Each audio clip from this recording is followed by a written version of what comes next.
Alright, I'm here to show you how to install this custom cheek riser on a Stevens 301. I designed this after a few guys asked me to do it after I designed the Tuffy Turkey. This one was a little tougher because of the contours of the scope, or the stock, but I've got a pretty robust design, I think. So how it mounts is going to be just slides over the top.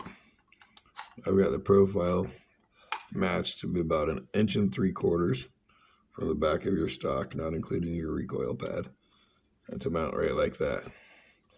Now, the trick, of course, is going to be to transfer your holes.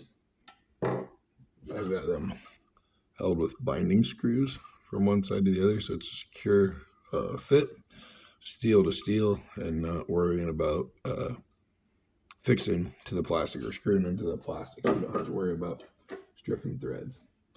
So in order to install this, what you're going to want to do is get it set up where you can see that contour matches really nice, because if it's too far back, there's a gap. If it's too far forward, there's a gap and it wobbles. So you'll find that it's about 1 3/4 inches from the back. Take a piece of masking tape to just secure it in place. Just give it one wrap.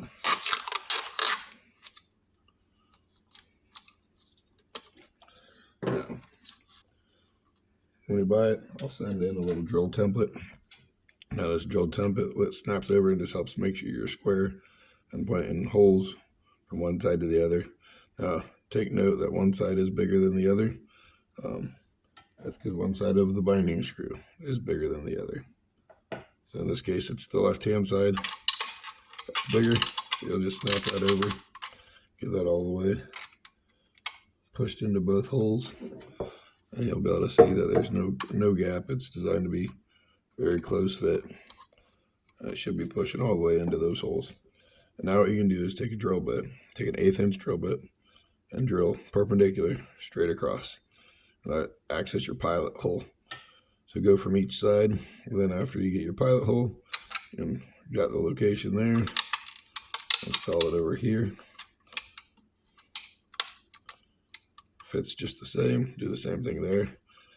And then you can take off the drill template. Your pilot holes hopefully ran exactly into each other, but you're going to have to chase that pilot hole with a 1/4 inch bit, a 1/4 inch clearance bit for this M6 bolt. And then you're going to need from this side a 5/16 bit to go in about 1/2 inch deep, and clearance for the side of the binding screw.